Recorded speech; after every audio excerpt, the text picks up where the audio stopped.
DC here. Hi guys and gals. Hey, I hope you're well. It's Sunday afternoon and it is, let me see, 3:15 in the afternoon, and it's something like 19-20 degrees Celsius. So it's quite warm actually. It's nice.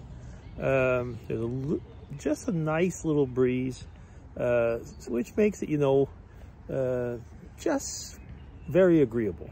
Yeah. Oh. It's one of those days, we're in between like two sets of rainstorms. Yesterday we had one in the late afternoon, and it, stopped. And this morning was nice, and then we're going to have another one later on. Well, maybe today, sometime tomorrow. I think actually we might be able to go about a 24-hour period without rain. Tomorrow's a day off. Tomorrow is Pentecost Monday. So today is Pentecost, and or Whit Sunday, as some people call it. And tomorrow is a day off here in Switzerland. I've mentioned this many times, but it is amusing how many holidays or days off in Switzerland are related to religious holidays, and other countries have just started naming them, like England, well, the UK and Ireland, for example, have just simply started calling them bank holidays. I like that. Actually, it's also a different way, of mentioning things. And why I say I like that is because it actually, when you go to other countries, they're not.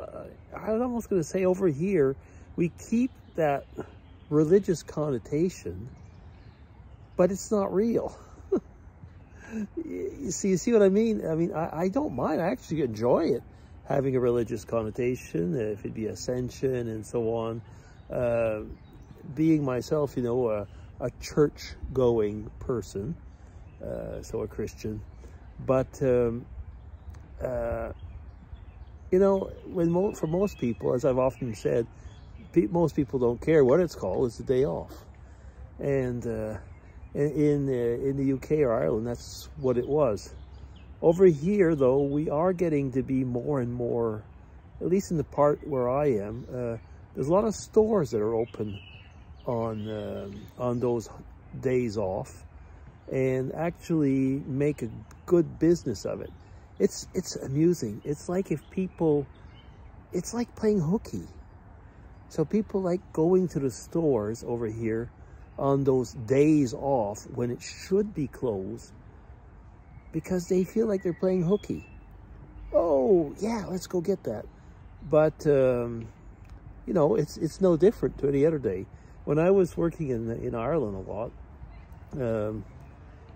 the stores were actually open on the bank holidays anyway. People were off, but not the stores. And there was no question of, so to say, playing hooky, because things were open 7 days a week by then. I remember having a long chat with a very old gent who might have passed away by now. And he owned a store, and we had talked, and he closed on Sundays and on the holidays. He told me he was from the old school pre-European Union, when Ireland had the punt and did not have at the time the euros. And he said, Sunday was a day of rest. Sunday was the day we went to church. And he said on the afternoon, the family, we'd take a drive over to the beach, or to the seaside. He didn't actually say the beach, he said the seaside. And we'd walk along the coast. Now, the man was in his 80s already. He just simply never took any retirement as such, because it was a family business, and he kept on going. It was going like into, the cavern of Ali Baba there. I bought a few caps there at the time. It was an amusing chat with him. He was a character. And he told me that he didn't sell anything like caps, for example. He didn't sell any caps that were not made either in Ireland or in the UK. He says, none of those Chinese imitations. Well, actually, I get him. Of course, the thing is his caps, of course, were way more expensive. And to be frank, they were very good, though. They're very good quality. But the other ones actually were as well, you know, because they were good quality ones as well. If you got a, I don't know, anyway, I'm not going to get into the makes, but there were some, you know, that were actually really good as well. But anyway, yeah, I like to go over there and chat with that old man. I didn't always buy something, but we kind of had a chat. And by going over to Ireland, you know, like 8 times a year at the time, I got to meet him quite a few times, actually. The last time was in October 2022. That's the last time I went to Ireland. And I was with Mrs. DC. He had never met Mrs. DC. It was amusing. He was very flirty. I was amused in the senses that, you know, he was saying like, how did a lady like this ever get with you? And so on. I laughed because it was his old school way of being very flirty. And he then told us that he had a rather advanced cancer that was untreatable, he said. Or as he said, at his age, in his mid to late 80s, I think it was closer to late 80s, he had no intention of having it treated. As he said, the treatment at his age would be worse than waiting for what was going to happen. And anyway, he was ready to go and meet his maker, as he had said, something like that. Yeah. So like I say, the next time I go to Ireland, I kind of think when I go, I think it's on Castle Street over there. Mannix was his family name. It was a family business for many years and generations. I don't know if that store will still exist in a way, or if it'll be just sold off.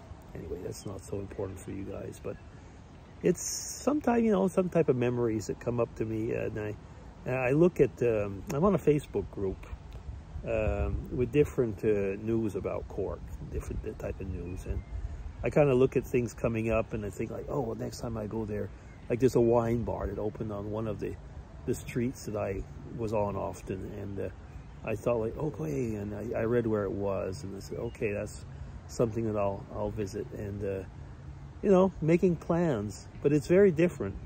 When I was going there, like I say, 8 weeks in a year, I would not only make plans, but I would make plans for the seasons. You see, I guess maybe that's what I'm getting at, is that it's part of the last series of vlogs that I've done over the last probably 2 years already, in that getting into that retirement mode.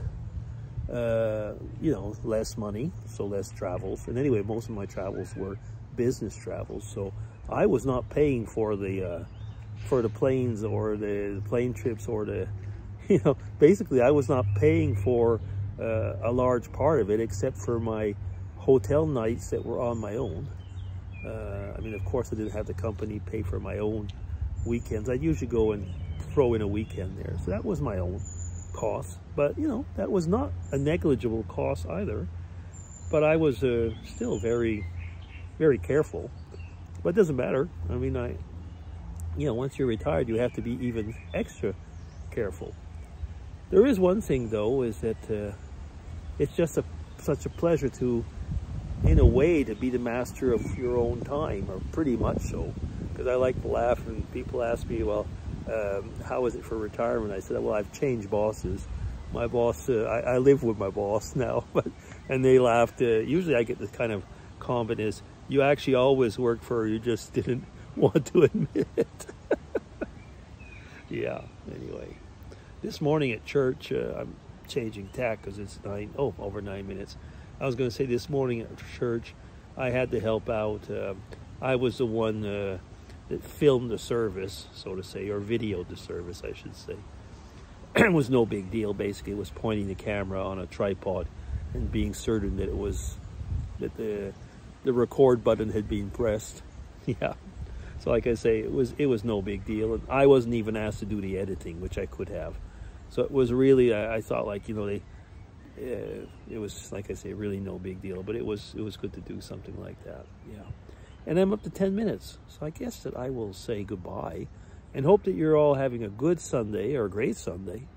And actually in Canada, it's Victoria Day tomorrow. In Quebec, of course, they've used a different term because they wouldn't be caught dead now calling it Victoria Day. But anyway, it's one of those days off again. So enjoy it, everybody over in Canada, and I'm going to enjoy it over here, even though I'm always on holiday, as people like to say for retired people. Okay, DC signing off. Take care, everybody, and have a good Sunday. Bye-bye.